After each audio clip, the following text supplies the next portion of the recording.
La unidad. Vamos a hablar en esta tarde de este concepto, de esta enseñanza, esta doctrina de la unidad. Porque estamos hablando de estos muros de la iglesia y justamente esto es lo que el enemigo no quiere, pelea contra esto. Pelea contra la unidad, pelea contra el sentirnos unánimes, con una misma visión, proyecto, caminando juntos. El enemigo eso no lo quiere, porque sabe que en esa unidad hay un poder que lo vence. En la unidad hay un poder que lo vence, por eso trata de dividir.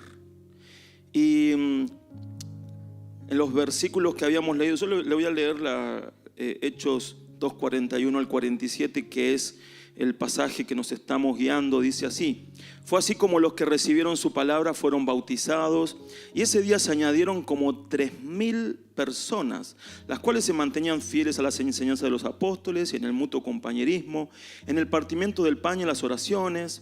Al ver las muchas maravillas y señales que los apóstoles hacían, todos se llenaban de temor, y todos los que habían creído se mantenían unidos y lo compartían todo. Vendían sus propiedades y posesiones y todo lo compartían entre todos, según las necesidades de cada uno. Todos los días se reunían en el templo y partían el pan en las casas y comían juntos con alegría y sencillez de corazón, mientras alababan a Dios y brindaban ayuda a todo el pueblo, y cada día el Señor añadía a la iglesia a los que habían de ser salvos.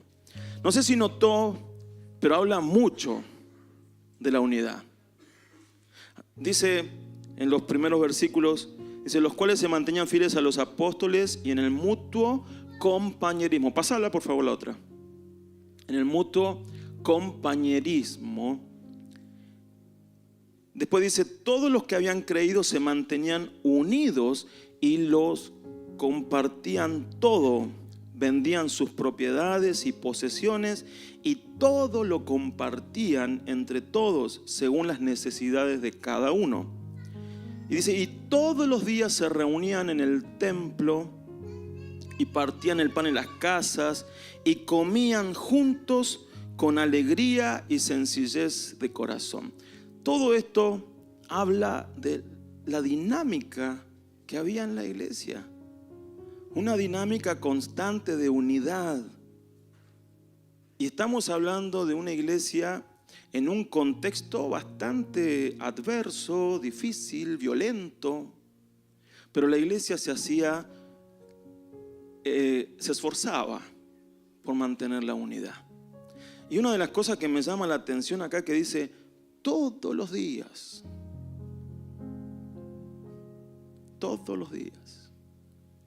obviamente que no significa que vamos a tener reuniones todos los días, pero la iglesia tiene que perseverar en la unidad, en el compañerismo, en ser familia todos los días. Una oración que el Señor Jesús oró en Juan 17:20 al 23, dice así: pero no ruego solamente por estos, sino también por los que han de creer en mí por la palabra de ellos. Está el Señor Jesús orando la última cena y está orando por los discípulos, pero después dice, no ruego solamente por ellos, sino por los que han de creer. Y ahí nos incluyó a todos nosotros. Y dice, ruego por ellos y por los que han de creer en mí por la palabra de ellos, para que todos sean uno, como tú, oh Padre, en mí y yo en ti, que también ellos sean uno en nosotros, para que el mundo crea que tú me enviaste. Yo les he dado la gloria que me diste, para que sean uno, así como nosotros somos uno.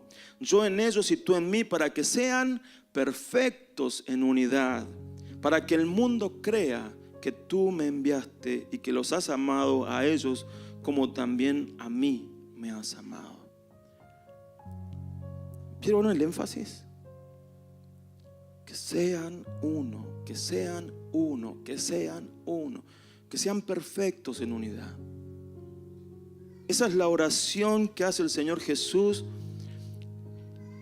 esa última noche de la cena de Pascuas.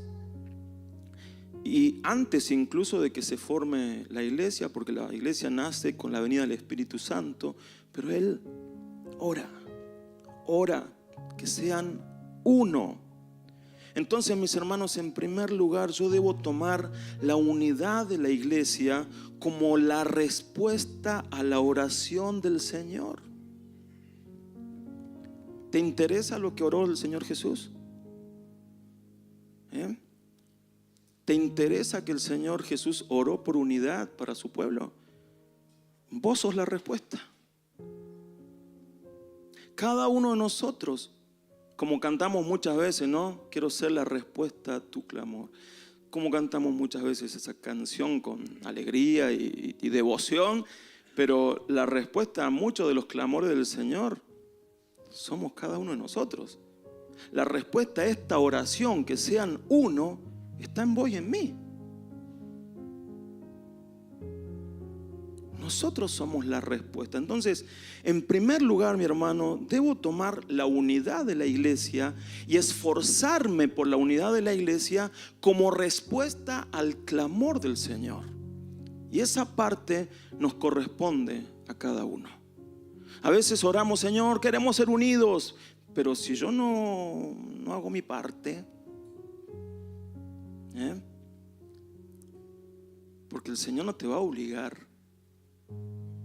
Sos vos el que tenés que dar y comenzar a unirte con los hermanos, a unirte con todos los que somos en la iglesia, con esta familia espiritual. Cada uno tenemos que poner nuestro esfuerzo para ser uno. Por lo tanto, y por lo leído, el Señor Jesús enseñó que aún las tinieblas necesitan unidad para funcionar. Lucas 11, 14 al 20, no está ahí, chicos. Habló de cuando lo acusaron a él de echar demonios por el poder de Belcebú. Y el Señor dice en ese pasaje, no es así, porque todo reino dividido, toda casa dividida contra sí misma no va a prosperar. El diablo no puede estar dividido contra sí mismo, dice, porque si no, no prospera. Así que hasta las tinieblas tienen unidad, si no, no prosperarían. A veces nosotros nos imaginamos a las tinieblas como un caos, todo desordenado, nadie se sujeta, y no es así. Hay unidad, porque lo que funciona va a funcionar en el cielo y en la tierra. Y el enemigo sabe que necesita unidad para funcionar. Si el enemigo lo sabe, para nosotros eso, hermano, tiene que ser más que claro. Unidad. Entonces, hermano, con respecto a los pasajes que leímos al principio, podemos ver que los primeros cristianos, la primera iglesia, la unidad era una realidad que se manifestaba de manera tangible. O sea, qué lindo, a veces nosotros nos podemos imaginar, qué lindo haber estado en aquel entonces. Se juntaban todos los días, comían en las casas, hacían reuniones, ¿no? Somos la misma iglesia. Ellos entendían que eran una comunidad espiritual, una comunidad de creyentes, de hijos. Y valoraban esa unidad, valoraban el estar juntos, valoraban al hermano, valoraban tener esa comunión. Ellos practicaban los principios de la unidad en un grupo. Cuando estudiábamos la iglesia, Ginosco, nivel 1, hemos visto principios acerca de la unidad, y cada una de las figuras de la iglesia que nos hablan de un diseño de Dios para la iglesia tiene 3 comunes denominadores: el Señor como autoridad, la unidad de sus partes y un propósito común. Todas las figuras de la iglesia tienen eso. Tienen que la autoridad es del Señor, de nadie más. Y en toda la figura va a aparecer el Señor siendo la autoridad. no un ser humano, el Señor. En todas las figuras, las partes que somos nosotros están unidas. Y en todas las figuras tiene un propósito. Hay un propósito definido. Y quiero que las veamos un poquito para hablar de la unidad. No voy a mencionarlas todas, elegí algunas, pero en todas se cumple lo mismo. El cuerpo. Dice la palabra, porque así como en un cuerpo hay muchos miembros y no todos los miembros tienen la misma función, así también nosotros. Aunque somos muchos, formamos un solo cuerpo en Cristo y cada miembro está unido a los demás. Es interesante que el apóstol Pablo haya utilizado la figura de un cuerpo para hablar de la iglesia, porque el cuerpo, hermano, tiene que estar perfectamente unido. Un cuerpo que no está unido, ¿qué es? Es un cuerpo desmembrado. Y un cuerpo desmembrado no tiene vida. No existen las partes solas. O sea, sería una película de terror que las partes anden todas solas. No existe eso. El cuerpo tiene unidad. Todo el cuerpo tiene unidad. Por eso necesitamos entender que cada uno de nosotros estamos unidos a los otros. Unidos. Después vamos a ver que hay vínculos que nos unen. Pero todos los miembros están unidos. No existen los miembros solos. Es un cuerpo. ¿Por qué? Porque en el cuerpo está la vida. En el cuerpo. No está la vida fuera del cuerpo. Si yo me corto la mano, como siempre digo, la tiro por ahí o la dejo que viva solita, esa mano se muere, se pudre enseguida. Porque la vida está en el cuerpo, no en los miembros separados. Por eso que aquel que diga, no, yo con Dios todo bien, pero con la iglesia no quiero saber nada, lamentablemente se muere. Porque la vida está en el cuerpo. El alimento está en el cuerpo. Si uno no está conectado al cuerpo, te estás perdiendo de todo el alimento que el Señor le está dando al cuerpo. Y capaz que dejaste de venir y cuando volviste te perdiste todos los nutrientes, todo el alimento que el Señor estuvo dando, y hasta te encontrás medio descolocado de que, che, ¿qué pasó acá? Porque el Señor estuvo alimentando, porque el Señor no para de alimentar al cuerpo. El tema es que para que vos recibas ese alimento, tenés que estar en el cuerpo. La vida está en el cuerpo, el alimento, los nutrientes están en el cuerpo, el oxígeno está en el cuerpo, todo está en el cuerpo, no está por separado. No hay, hermanos, no hay experimentos que traten de mantener un miembro separado del cuerpo para ver si vive. Cuando alguien se corta un dedo, bueno, algunos dedos, algunos se los pueden llegar a injertar de vuelta, pero tiene que pasar muy poco tiempo y haberse conservado muy bien ese dedo. Lo injertan de vuelta y cuando lo injertan tienen que hacerlo de tal manera que la vida siga fluyendo. Pero si ese dedo se muere, ya no hay manera de hacerlo. En una fábrica por acá me enteré que en un momento tuvo uno de los operarios un accidente, se cortó un dedo, al dedo no lo encontraron. Así que bueno, perdió el dedo, se quedó ahí.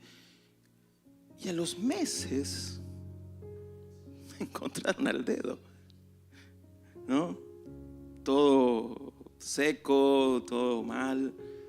O sea, ya, pobre dedo, ya imposible de injertar, ¿no? Y eso es lo que quiero que entendamos, mi hermano. Que cuando vos te separás del cuerpo, te secás.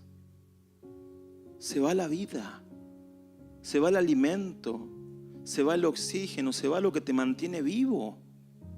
Por eso necesitamos estar en el cuerpo, conectados, vinculados al cuerpo, porque si no, morimos.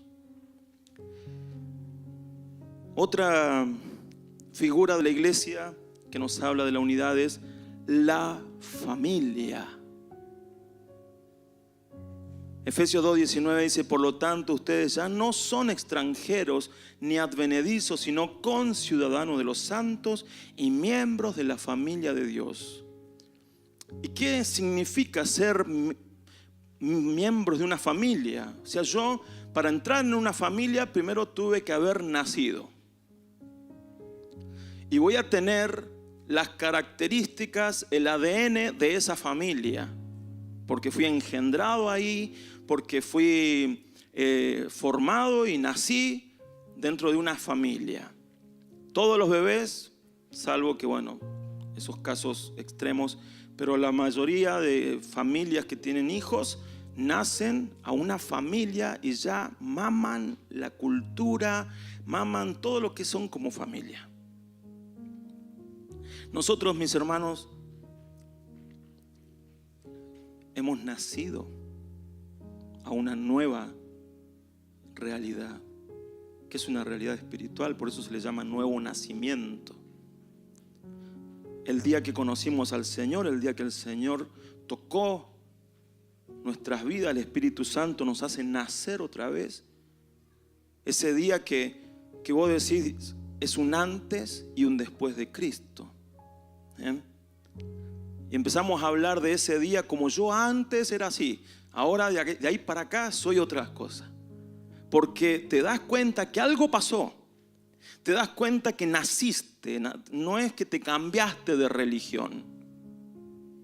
Algo pasó en el espíritu. Algo te pasó que ya no sos el mismo y ahora perteneces a algo, a una familia. Perteneces a un lugar, a una familia espiritual. Ahora el mismo ADN espiritual de ese Dios que te engendró está en tu vida. Y todos los que tenemos ese mismo ADN del Dios que nos engendró, somos hermanos. Y compartimos las mismas cosas. Por eso que nos sentimos familia. Porque hay algo en común que nos une, que es una nueva naturaleza, que es la naturaleza del Padre en nosotros y que ahora somos hijos. Por eso no es que me cambié de religión, no, nací de nuevo y nací en una familia. Y todas las familias, Ohana significa, todas las familias tienen sus características. Si Dios te hizo nacer en esta familia, gloria a Dios. Si Dios te trajo acá y te unió a esta familia, gloria a Dios. Y hemos formado una cultura interna como familia. Hemos formado algo como familia y nos entendemos entre nosotros como familia. No es que venimos, cumplimos, listo, ya está, fui el domingo a la iglesia y ya no voy hasta la otra semana. No, hay algo que nos empieza a unir y nos vemos en la calle, hermano, ¿no? Familia, nos juntamos en la semana, somos familia. No practicamos una religión, no practicamos el venir a alguna actividad religiosa, espiritual. No, somos familia. Esa es la gran diferencia. Por eso necesitamos seguir avanzando y creciendo en la familia. Otra figura de la iglesia es el templo. Dice la palabra en primera de Pedro 2:5, y ustedes también como piedras vivas sean edificados como una casa espiritual y sacerdocio santo para ofrecer sacrificios espirituales que Dios acepte por medio de Jesucristo. Cada uno de nosotros somos una piedra viva de ese templo que es la casa de Dios.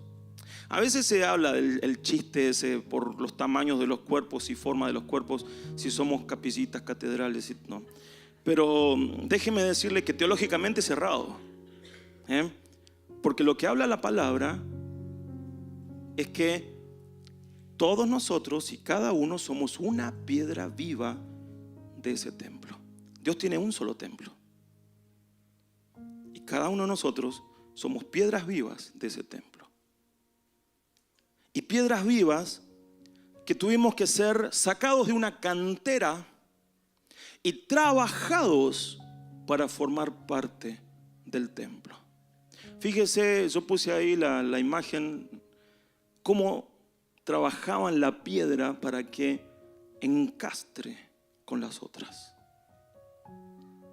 Y eso es el cincel de Dios, el serrucho de Dios, la lija de Dios que te tiene que cortar, que tiene que empezar a quitar esas partes que nos separan de nuestros hermanos, para que una vez que esté lisita la piedra,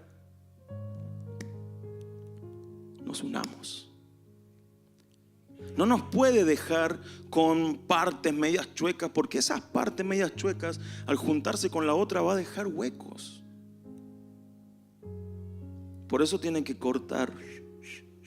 ¿A quién le gusta el serrucho de Dios? A nadie le gusta. ¿El cincel, el martillo, la lija de Dios le gusta? Es complicada la lija de Dios, porque te empieza a decir, che, mira, lo que te está separando de ese hermano es esto. Hay que cortar. Lo que te está separando de aquel es tu orgullo. Lo que te está separando de este otro es tu egoísmo. Lo que te está separando del de arriba es que vos no te sujetás. Lo que te está separando es... ¿Se entiende? Dios tiene que trabajar cada una de las piedras para que sean parte del templo. Hermanos, si no te dejas trabajar para tener unidad, no vas a ser parte del templo. Repito, si no te dejas trabajar para tener unidad con tus hermanos, no vas a ser parte del templo. Vas a ser parte cuando estés en condiciones de ser colocado en esa pared. Mientras tanto vas a estar esperando ahí. Así que deja moldear, deja que el cincel de Dios quite esas cosas. No, pero es que yo tengo la razón. No, pero es que no se trata de que tengas la razón. No, pero es que yo sí, tiene que cambiar para poder unirte a tus hermanos. Otra cosa, el rebaño.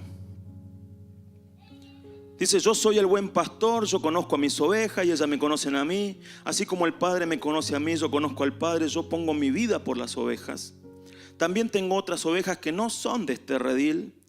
También a aquellas debo traer y oirán mi voz y habrá un rebaño y un pastor. ¿Sí? Somos un rebaño. Hermano, la oveja sola la pasa mal.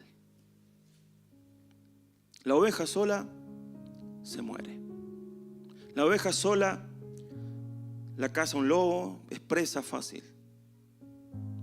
Por eso necesita pertenecer a un rebaño, a un grupo, porque en el grupo encuentra incluso la protección del resto, pero sobre todo la protección del pastor de ese grupo. Y no estoy hablando de mí, estoy hablando del Señor, el pastor de los pastores. Una oveja sola la pasa muy mal. Por eso no te separes del rebaño. No puse acá, pero en Ginosco lo pongo. Esa oveja que se perdió, se separó del rebaño y se perdió por el monte. La encontraron como 6 años después, a punto de morir porque tenía más de 30 o 40 kilos de lana, porque nadie la esquiló en ese tiempo. Y ya no soportaba más el peso y estaba en constante peligro de que si iba a tomar agua, se caía adentro, no la sacaba nadie. Las ovejas solas se mueren.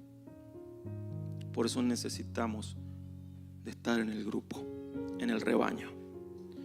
Y otra, el ejército. Y esta es la imagen que hemos tomado cada vez que hablamos del ejército, porque somos soldados, pero no somos Rambo. No somos Rambo, eso es para los más viejos. No somos John Wick. No somos de esos que hacen, ganan todas las batallas solos. Somos soldados que hay que pelear juntos. La inspiración de Pablo cuando habla del soldado en Efesios capítulo 6 es que es un soldado romano, vestido con la armadura de un soldado romano, pero conforme a todo lo que significaba servir en el ejército romano, el cual tenía escuadrones, soldados que iban a batallar, pero en grupos, legiones, y esos soldados se protegían unos a otros. Y cuando el capitán decía formación Tarteso o Tortuga, hacían esto. Con los mismos escudos se cubrían, pero formaban una coraza que cubría a todos. A todos. Por eso, hermanos, cuando alguien te diga orá por mí, es esto. Cuando alguien en el grupo, el equipo pastoral, le diga iglesia, formación Tortuga, nos ponemos todos a orar. Porque es cuidarnos entre todos. Es cuidarnos. Es que mi escudo te cura a vos. ¿Y qué es el escudo?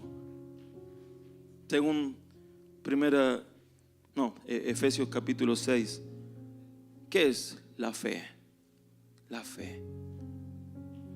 Tu fe, la oración de fe, va a cuidar la vida de tu hermano también. Orar, interceder por el otro, pero con fe. Batallando, pero con fe. Estos escudos eran grandes, cubrían casi todo el cuerpo, miren, ¿sí? Así tiene que ser tu fe, que alcance a cubrirte a vos y cubra a otros también. Algunos tienen fe como tapitas de olla.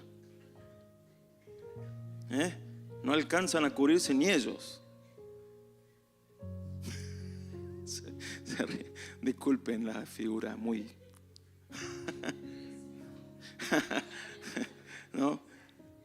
Tenés que tener un escudo fuerte de fe para cubrir tu vida y para cubrir la de los demás. Porque el Señor te manda a batallar y hacerlo en unidad con los demás. Todas las figuras de la iglesia, hermanos, nos muestran la unidad.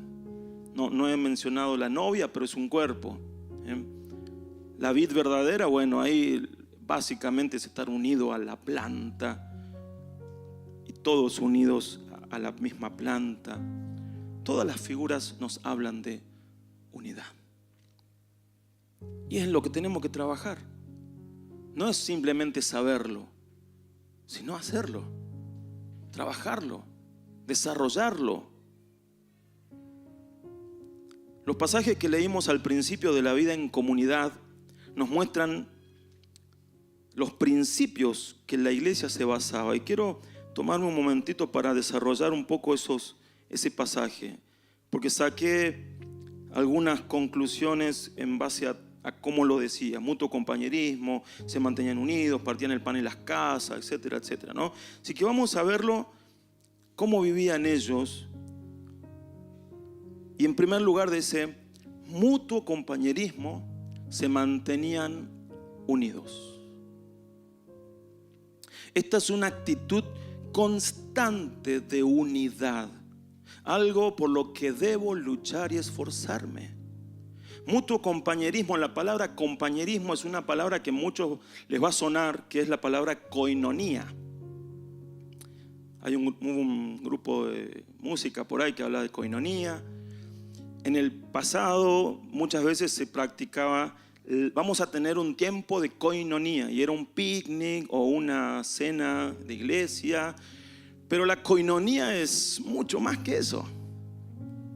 Es el compañerismo con mi hermano, de tratarlo, pero amarlo, estar con él, decidir estar unido. No es solamente amistad, es decir, vamos a luchar juntos, vamos a hacer las cosas juntos. Por eso tenemos que procurar esa unidad. Si en algún momento me encuentro como que con aquel hermano no tengo tanto compañerismo, tanta koinonía, bueno, tengo que resolverlo. Porque deberíamos tenerlo con todos. Está bien, con algunos seguramente por una cuestión de afinidad voy a tener más que con otros. Pero cuando la palabra me habla de unidad, me habla de unidad en el espíritu. No solamente amistad, no afinidad solamente, sino la unidad en el espíritu. Que nada entorpezca el compañerismo espiritual. ¿Sí? Dice la palabra en Efesios 4:3: procuren mantener la unidad en el espíritu, en el vínculo de la paz. Me gusta en la versión NTV que dice: hagan todo lo posible por mantenerse unidos en el espíritu y enlazados mediante la paz. Y Colosenses 3:14 dice: sobre todo, revístanse de amor, que es el vínculo perfecto. ¿Sabe que la palabra vínculo es la palabra que se traduce también como ligamento? O sea, el cuerpo está unido por ligamentos, los miembros. Esos ligamentos en la iglesia se llaman amor y paz. Pero verdadero amor y verdadera paz. Porque amor y paz es una frase que el mundo la proclama. Los hippies hicieron un eslogan de eso. Amor y paz. Pero amor y paz en la iglesia tiene que ver con el amor de Dios, no el amor de los hombres. El amor de Dios es superior. El amor de Dios dice: yo te amo a pesar de que vos no me ames. El amor de los hombres dice: yo te amo si vos me amás. Pero el amor de Dios dice: yo te amo a pesar de que vos no me ames. Va por encima. Y la paz de Dios es lo que tiene que estar también en medio nuestro. Esa paz que el Señor obtuvo para nuestras vidas por medio de un sacrificio. Justificados pues por la fe, tenemos paz para con Dios. Esa paz de Dios es la que nos tiene que unir, el amor y la paz de Dios. No mi amor ni mi paz, sino el de Dios. En ese amor, mis hermanos, voy a buscar al que necesita. En ese amor me preocupo por aquel que quizás hace tiempo que no viene o que no lo veo. En ese amor trato de establecer vínculo y contacto. Si no, estoy amando con mi amor. Y el amor de Dios me obliga a ir. Pablo decía, el amor de Cristo nos constriñe. Y en otras palabras, en otras versiones dice, el amor de Cristo me obliga.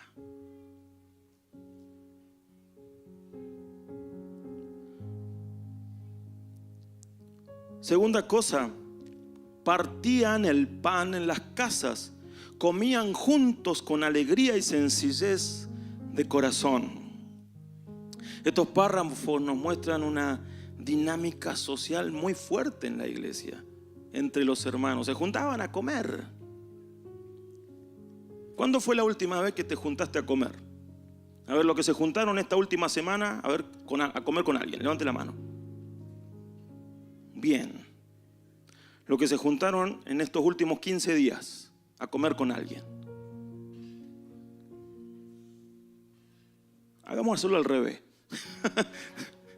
A ver, levanten la mano los que hace un mes que no se juntan con nadie. Bien. Los que hace 15 días no se juntan con nadie. A comer, Los que hace una semana no se juntan a comer con nadie. Bien. Estamos bien entonces, bastante bien. Pero los que no levantaron la mano y no sé, hace rato que no se juntan, júntense. La dinámica de la iglesia era poder comer. Compartían, cenaban juntos, comían juntos. Había una dinámica de estar con los hermanos, de ser familia, de poder hacer cosas juntos, tener esas charlas, mate de por medio, merienda de por medio, cena de por medio, pero esas charlas de hermanos, esas charlas de hablar de las cosas del Señor, esas charlas de hablar de cosas que nos unen como pueblo, como iglesia, y son sumamente necesarias esas charlas. Y las necesitamos para conocernos y para crecer y fortalecer la unidad de familia. La vida eclesiástica que llevaban no pasaba solo por la reunión del domingo u otra reunión específica. Porque si pasara por ahí solamente, mis hermanos, estaríamos hablando de mera religiosidad. Voy a la reunión, cumplo y me voy. Hasta la próxima reunión. Y no tenemos que caer en eso. Por eso lo que estamos fomentando mucho son las casas Betania. Y si no estás en ninguna casa Betania, si querés compartir tu casa para abrirla y que haya hermanos que se congreguen, o sea, se junten, habla con Romy y con Andrés. Ellos están al frente, están coordinando las casas, y lo que queremos es esto: generar esos espacios de compartir, de charlar, de tener una palabra, de orar juntos. Son hermosos los testimonios que podemos escuchar cuando vemos hermanos que están compartiendo en un mismo espacio, en una misma casa, cosas que les pasan. ¿Y saben qué? Me encanta que la iglesia haya tomado como eje de su crecimiento, la iglesia en el primer siglo, ¿sí? Como eje de su crecimiento las casas. Los templos no vinieron sino hasta después del año 300. O sea, estuvimos 300 años, más de 300 años, o más o menos 300 años, que la iglesia se reunía en las casas y crecían en las casas.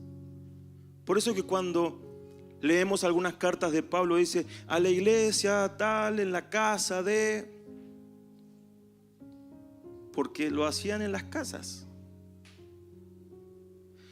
Esto que nosotros tenemos y que está bueno porque lo hemos ido adaptando para hacer familia acá, pero el tema templocéntrico apareció recién en el año 300, cuando Constantino institucionaliza la iglesia y le saca a los paganos los templos y se los da a la iglesia y les dice a la iglesia: no se me reúnan más en las casas, ahora reúnanse en los templos.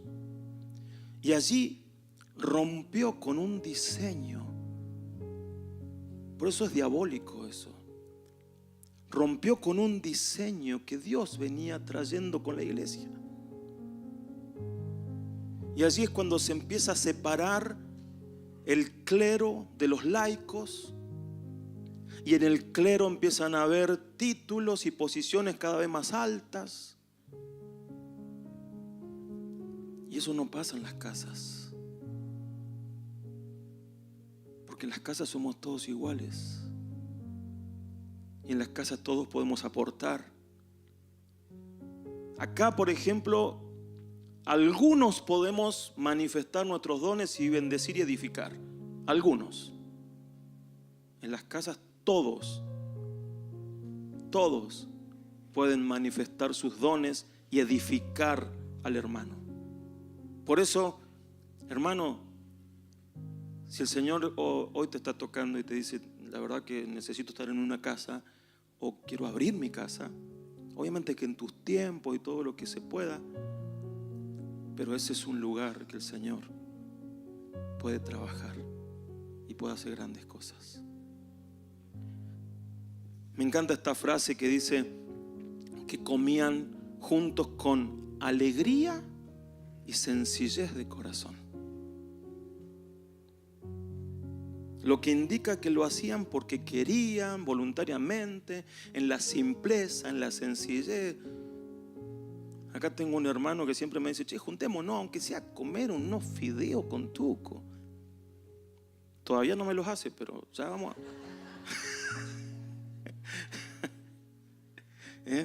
Pero claro, porque a veces no, juntémonos y pensamos que tiene que ser el asado. Si está perfecto, hermano, y me invitás, pero si no, a tomar unos mates, algo que fomente y que haga fortalecer la unidad, la simpleza, la sencillez. No necesitamos grandes cosas, es simplemente compartir. Coinonía. Diga conmigo: coinonía. Ahí está. Acuérdese de esa palabra. 3. Compartían todo. Vendían sus propiedades y posesiones para compartir según las necesidades. Además, se preocupaban, además de compartir así, se preocupaban por las necesidades de los hermanos. Hablamos de tiempos en el que identificarse como cristiano les podía valer persecución, desprecio, pasarla mal, que los despidan de su trabajo o que no le den trabajo. Y ahí estaban los hermanos que tenían posesiones y entonces en esa misericordia vendían terrenos, vendían cosas para ponerlo en un fondo común. Y de ahí repartían a los que necesitaban. Esa era la dinámica de cuidarse como iglesia. En aquel entonces recuerden que las viudas y los huérfanos no tenían plan social, no tenían cuidados de ningún tipo.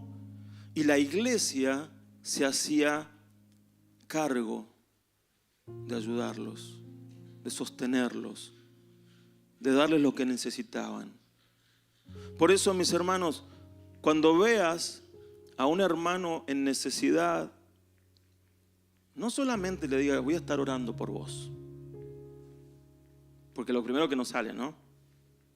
Vemos la necesidad, qué lástima, voy a orar por vos, y la cosa queda ahí. No, si sabes de una necesidad, ayuda. ayuda. Con lo que puedas, con lo que tengas, ayuda. Porque de esa manera también somos hermanos, somos familia. La iglesia lo hacía. Tenían lo que vendían, lo que tenían, compartían.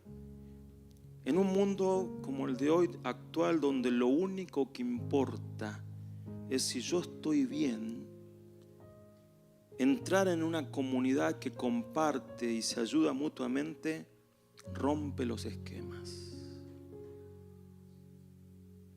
Una comunidad que vive la cultura de la generosidad gana batallas de unidad.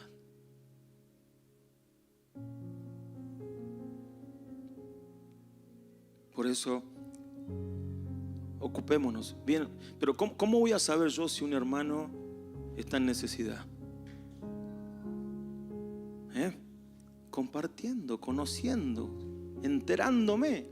Si yo no me junto con nadie, obviamente que no me voy a enterar de nada. Y voy a pensar que todos están bien. Pero cuando yo empiezo a compartir con los demás y me voy enterando, mirá lo que está pasando este hermano, ¿no? Y capaz que empezás a movilizarte para ayudar de otras formas y asistir. Pero para eso necesito comunión. Romanos 12:13 dice: ayudemos a los hermanos necesitados, practiquemos la hospitalidad. La hospitalidad, punto anterior, ¿sí? Pero también la hospitalidad para los que necesiten en todo sentido. 4. Se reunían en el templo y partían el pan, partimiento del pan, ¿sí? Estos dos los puse juntos porque, aunque usted me diga, bueno, pero partimiento del pan ya hablamos. Los teólogos coinciden que cuando acá dice partimiento del pan, está hablando de la cena del Señor. ¿Y se acuerdan que la semana pasada hablé de la didaqué? Y en la didaqué, uno de los puntos fuertes de la vida de la iglesia era comer la cena juntos. Y lo hacían todos los primeros días de la semana. Es decir, el domingo, que era el día en que se reunía la iglesia, participaban de la cena todos los domingos. No era una vez por mes. Algunas iglesias lo hacen una vez por año o cada 6 meses. Pero el tema aquí es, hermanos, es reunirnos, congregarnos para crecer espiritualmente, ser instruidos espiritualmente, presentarnos ante Dios como iglesia. Por eso que necesitamos valorar el congregarnos. Hebreos 10:25 dice: no dejemos de congregarnos como es la costumbre de algunos, sino animémonos unos a otros, y con más razón ahora que vemos que aquel día se acerca. ¿Qué día? Se ve que en aquel momento Pablo ya tenía problemas con esto, ¿no? Bueno, no sé si es Pablo, Hebreos, el autor de Hebreos. Ya tenía problemas con que había gente que tenían el no congregarse como una costumbre.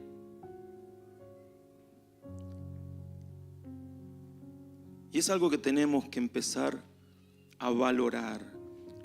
Hermanos, nada es más importante que congregarnos, salvo que justo tengas una enfermedad o por algo de fuerza mayor. Pero nada va a ser más importante que congregarte. Nada. Nada va a ser más importante, ni el partido de fútbol, ni la película, ni el programa, ni porque tenías otra actividad en otro lugar o lo que sea. Nada va a ser más importante. Por eso vos tenés que apartar, consagrar Domingo a las 7 de la tarde, lo que dure la reunión. Porque nada es más importante, porque es presentarnos ante el Señor como iglesia.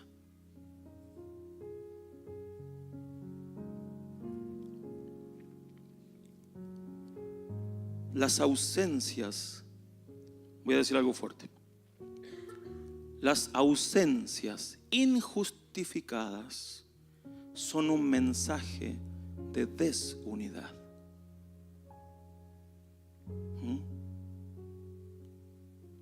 Vuelvo a reiterar, obviamente que va a haber situaciones justificadas.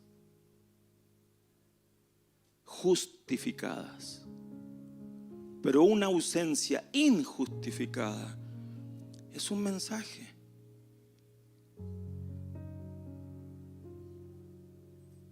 Hay gente que no está viniendo a la cena del Señor. Y eso es un mensaje.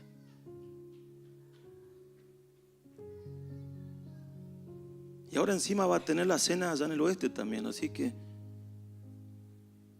puede tener opciones. Pero ¿hace cuánto que no tomas la cena del Señor?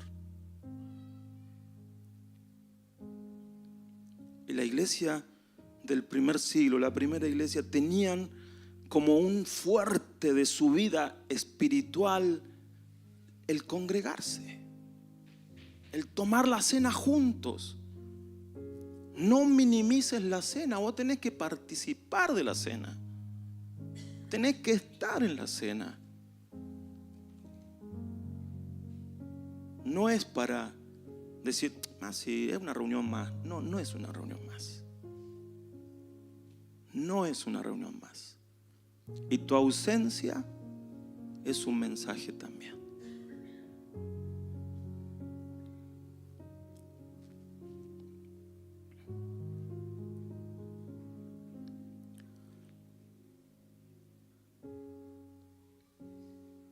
Algunas cosas, ya voy terminando, ¿sí? Algunas cosas que atentan contra la unidad. Primero, falta de comunicación.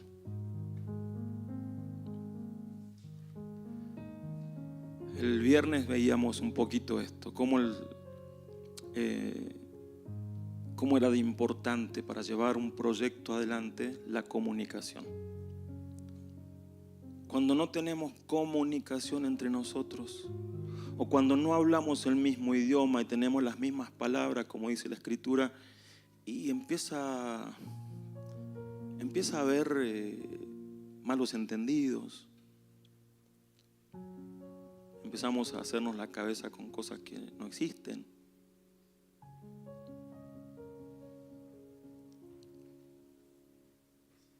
Nosotros somos, no sé por qué, pero somos muy de hacernos la cabeza. Y sacamos conclusiones y creamos mundos imaginarios de la nada. Vengo el domingo, la hermanita pasó al lado mío y no me saludó. Casi me llevó por delante y no me saludó. ¿Qué le pasará? Y me voy a casa. ¿Por qué no me habrá saludado? No, debe andar enojada conmigo. ¿Y por qué se habrá enojado conmigo? Ya sé. Capaz que entendió mal una cosa, pero... Y toda la semana, haciéndonos la cabeza de un mundo imaginario. Y el domingo cuando la ves y venís enojada, yo tengo que hablar con vos. ¿Qué? Porque vos no me saludaste. ¿Cuándo? La semana pasada pasaste al lado mío, no me saludaste. Ay, no, discúlpame, que mira, andaba con la cabeza, ando con este tema. Discúlpame, no, es que no te quise saludar. Y ahí se pincha ese globo imaginario. Y entonces no es que no tenés nada contra mí. No, ¿cómo voy a tener algo contra vos? Perdón, listo. Pero ¿qué pasó? Estuviste una semana viviendo un mundo imaginario. cuando si hubieses hablado, se soluciona el tema rápido. Por eso siempre digo, hermano, habla. Habla. ¿Tenés algún problema con otro hermano? Habla. Siéntense a charlar, a ver qué pasa. Capaz que no pasa nada y vos te estás haciendo toda una película. Hablen, hablen, hablen. Segundo, conflictos de intereses, algo que también atenta contra la unidad. Y yo quiero una cosa, pero el otro quiere otra cosa y estamos peleándonos. Cuando en realidad lo que tenemos que buscar es lo que queremos juntos.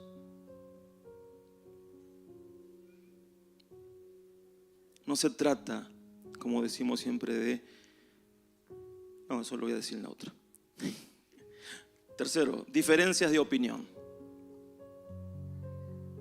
No se trata de tener la razón, sino de procurar la unidad. Muchos por tener la razón pierden unidad. Muchos matrimonios se separan por quién tiene la razón, cuando en realidad a veces hay que ceder y punto, por unidad, por amor. Pero las diferencias de opinión, no, porque a mí me parece que esto, no, pero yo pienso lo otro. ¿Saben la cantidad de veces que hemos visto, o sea, en el pasado, esas benditas asambleas que se hacían, donde se peleaba todo el mundo porque todos querían tener razón? Y parecía que en el momento de la asamblea se les olvidaba que eran iglesia, se les olvidaba que eran hijos de Dios. Y seguimos siendo familia, hermanos.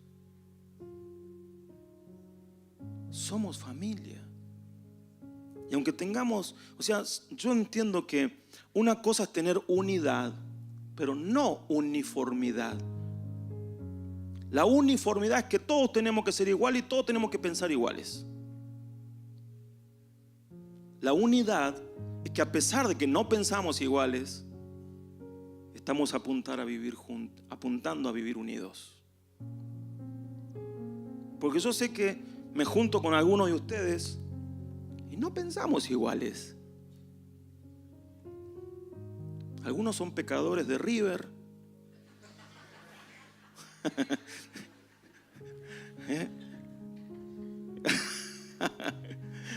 ¿No? Estoy seguro que nos sentamos a charlar y muchas cosas no vamos a opinar igual, pero nos tiene que unir el Señor. En lo que tenemos que tener unidades acá. Creo que era San Agustín que decía: en las cosas esenciales tenemos unidad, en las no esenciales tenemos libertad, pero en todas las cosas mostramos amor. Hay cosas en las que unidad, porque no nos podemos mover, unidad. Pero va a haber otras cosas que son no esenciales, que son de la vida de la iglesia, de formas. En esas tenemos libertad, pero en todas las cosas mostremos amor, el vínculo perfecto. Otra cosa que puede atentar contra la unidad son los prejuicios, que también tienen que ver con hacernos una película, porque a veces no conocemos a las personas, ya lo juzgamos por portación de cara. ¿O no? Y ya pareciera que porque le vi la cara, ya saqué un montón de conclusiones, ya lo conozco. Y no es así.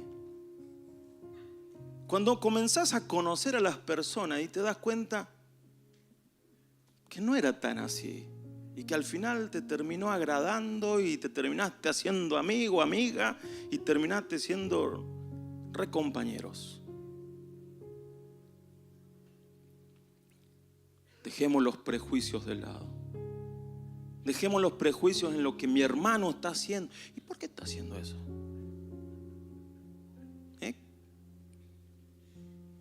¿Y el flaco por qué toca así?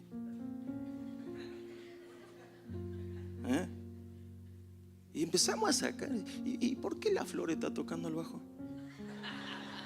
Y encima ahora sumó al marido a la batería.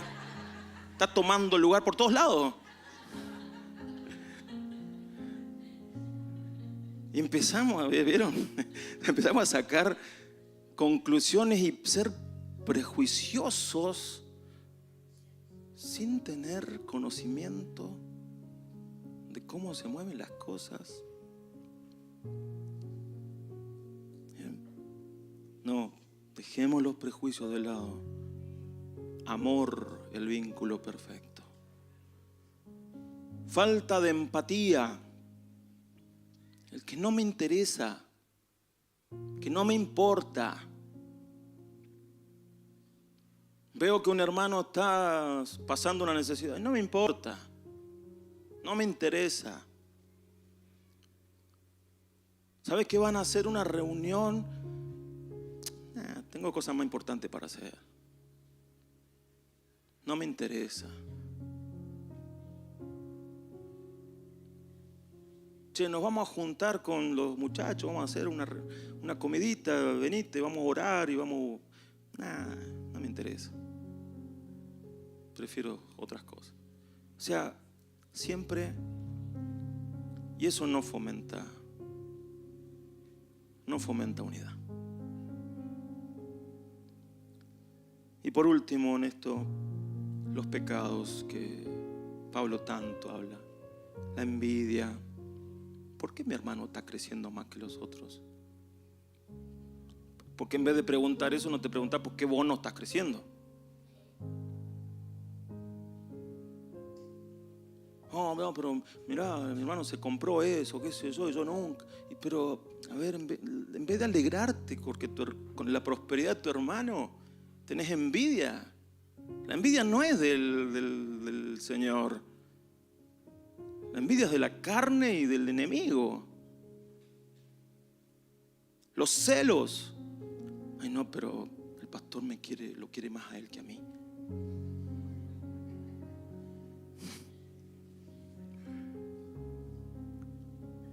Yo espero que no, o sea. Pero no nos pasa como que, no, pero me parece que lo prefieren al otro. No, seguro que lo prefieren allá porque celos, contiendas, o sea, ya te pusiste peleador, ya empezaste a discutir, ya. No. Murmuraciones, hermano, por favor, erradiquemos la murmuración de acá. La murmuración es un cáncer para la unidad del cuerpo. Cuando empezamos a hablar de atrás y a hablar cosas que no tenemos que hablar. En vez de hablar vida, estamos hablando muerte. Soberbia. ¿Quién se cree más importante? Nadie se tiene que creer más importante. Pablo decía que para servir a los hermanos tengo que considerarlos como mayores a mí. Es decir, si yo considero a alguien para servirlo, tengo que considerarlo mayor que yo, es porque yo tengo que posicionarme como un esclavo.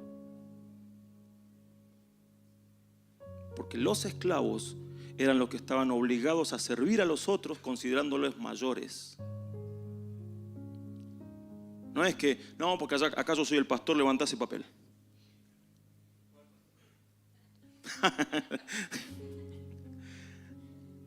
No.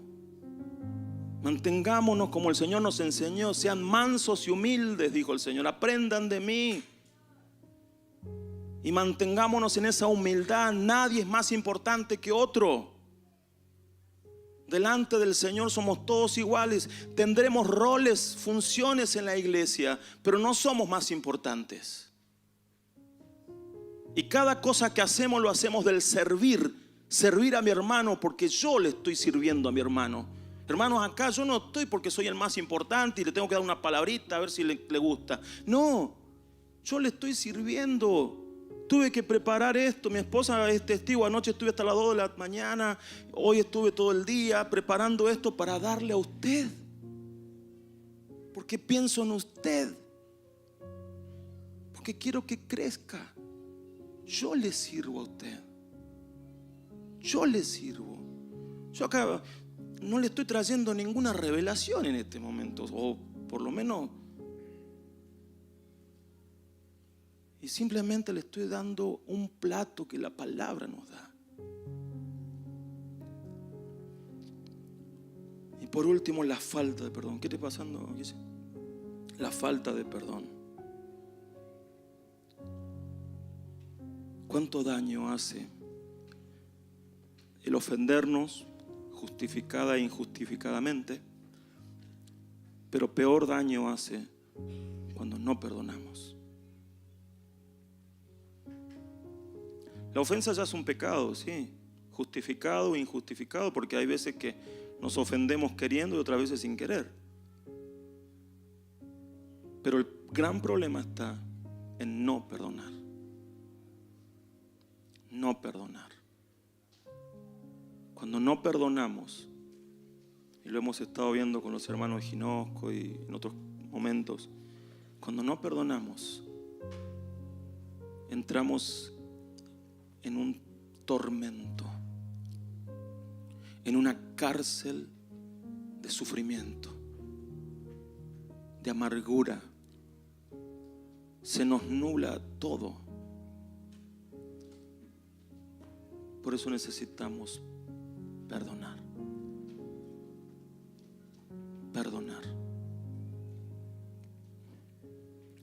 Hermanos, quiero terminar exhortando a que, volviendo al principio, procuremos ver cumplida la oración del Señor. Que hoy nos vayamos diciendo: yo voy a hacer que se cumpla la oración que el Señor clamó al Padre. Yo me voy a ocupar en mantener unidad. Y si yo veo que algún hermano no anda bien con otro, bueno, voy a tratar de ser allí un agente de unidad. Pero que aquí, en Nueva Vida, esa oración del Señor al Padre encuentre respuesta. Y desde aquí a las iglesias de Neuquén, comencemos a procurar unidad también. Porque la iglesia del Señor es la que tiene que vivir en unidad. Amén. Póngase de pie, vamos a tener un tiempo para orar.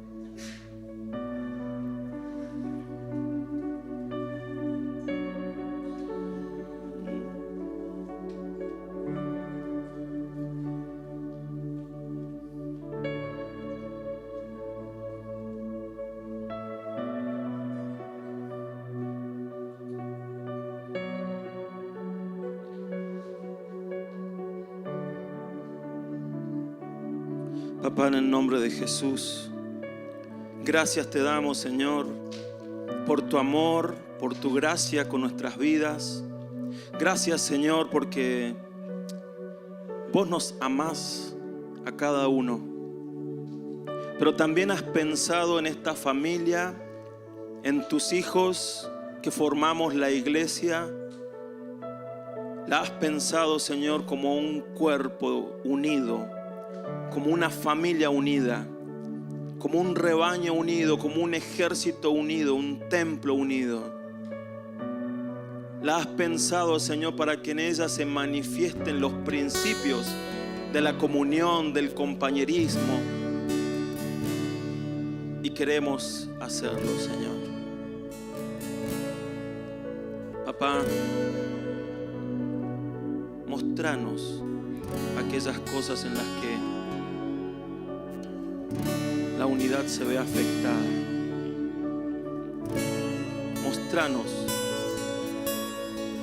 todo aquello, Señor, que es un problema, un estorbo a la unidad. Mostranos, Señor, para que podamos cumplir, responder, ser la respuesta a esa oración de que seamos uno, perfectos en unidad. Señor, queremos ser esa respuesta. Queremos ser, Señor, una iglesia en la cual esa oración se hace una realidad.